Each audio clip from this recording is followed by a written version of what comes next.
Waduh. Pernah gak sih kalian lewat di jalan tiba-tiba ada acara pernikahan yang gede banget sampai jalan ditutup? Rasanya tuh kayak dihalangi buat lewat gitu. Padahal itu kan jalan umum. Nah, di video kali ini kita bakal kupas tuntas fenomena ini. Kenapa orang rela sampai menutup jalan demi acara nikahan? Apa yang ada di baliknya? Dan apakah ini sebenarnya cerminan dari kondisi finansial mereka?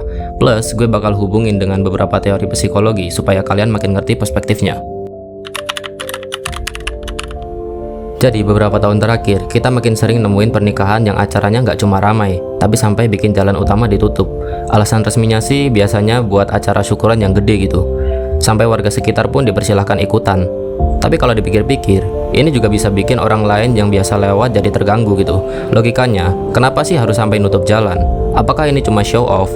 Atau memang ada alasan mendalam di baliknya? Ketika orang memilih acara nikahan yang megah sampai skalanya luar biasa, bisa jadi ini justru ekspresi dari sesuatu yang disebut overcompensation. Dalam psikologi, overcompensation ini adalah salah satu mekanisme pertahanan diri di mana seseorang mencoba menutupi rasa kurang atau insecurity. Dalam hal ini, mungkin terkait finansial. Jadi, orang yang secara nyata belum cukup finansial mencoba menutupi itu dengan memamerkan pesta yang sangat megah. Ini mirip dengan teori Alfred Adler yang bilang kalau kita sering berusaha menutupi perasaan inferior dengan tindakan superior. Menikah dengan pesta besar bisa jadi bentuk dari kompensasi atas rasa tidak aman secara ekonomi. Selain itu, ada juga tekanan sosial dalam budaya kita, terutama di beberapa daerah. Pernikahan adalah momentum yang sangat penting, yang sering jadi penilaian sosial. Kalau tidak wah, bisa dicap minder atau nggak sukses. Nah, di situasi kayak gini, jadinya memperparah beban finansial yang belum tentu realistis.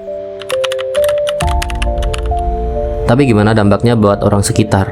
Jalan ditutup bisa bikin aktivitas warga terganggu, bahkan dalam beberapa kasus bisa mempengaruhi perekonomian mereka sehari-hari. Ada teori yang namanya exchange theory atau teori pertukaran sosial, di mana interaksi sosial idealnya harus ada timbal balik yang saling menguntungkan. Menutup jalan tanpa persetujuan bisa bikin timbal balik sosial jadi rusak gitu, menimbulkan ketegangan dan konflik. Dari sisi psikologis, orang yang terkena dampak ini mungkin merasa diabaikan, terdesak, bahkan frustasi. Ini bisa mengakibatkan stres sosial yang dalam jangka panjang berdampak buruk bagi kohesi masyarakat. Kalau kita lihat lagi dari kacamata psikologi positif, ada satu kunci penting, yakni authentically atau keaslian diri. Pernikahan adalah hal yang sakral yang harusnya mencerminkan kebahagiaan dan kejujuran antara dua individu dan keluarga, bukan ajang untuk pamer atau memenuhi ekspektasi sosial yang berlebihan gitu. Salah satu solusi adalah membangun kesadaran sosial tentang pentingnya ketulusan dan kesederhanaan. Bukannya bertarung di arena gengsi, lebih baik fokus mempengaruhi pondasi yang kuat gitu, termasuk dari segi finansial, supaya siap menghadapi kehidupan bersama secara nyata. Juga perlu ada regulasi yang lebih tegas terkait penggunaan fasilitas umum seperti jalan agar acara pribadi tidak merugikan kepentingan warga yang banyak. Jadi sekarang kita sudah tahu kan bahwa fenomena nikah besar yang sampai nutupin jalan bukan cuma soal kemewahan sesaat atau pamer doang.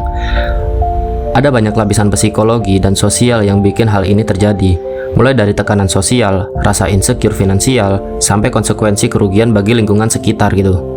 Semoga setelah nonton video ini, kita semua bisa lebih peka dan bijak dalam merayakan momen penting seperti pernikahan gitu. Ingat, yang paling penting itu bukan seberapa besar pestanya, tapi keaslian dan kebahagiaan yang dirasakan bersama orang tercinta gitu. Dan tetap menghargai hak dan kenyamanan orang lain di sekitar kita. Kalau kalian punya pengalaman atau pendapat soal ini, tulis di kolom komentar ya. Kita diskusi bareng-bareng biar makin banyak insight positif gitu.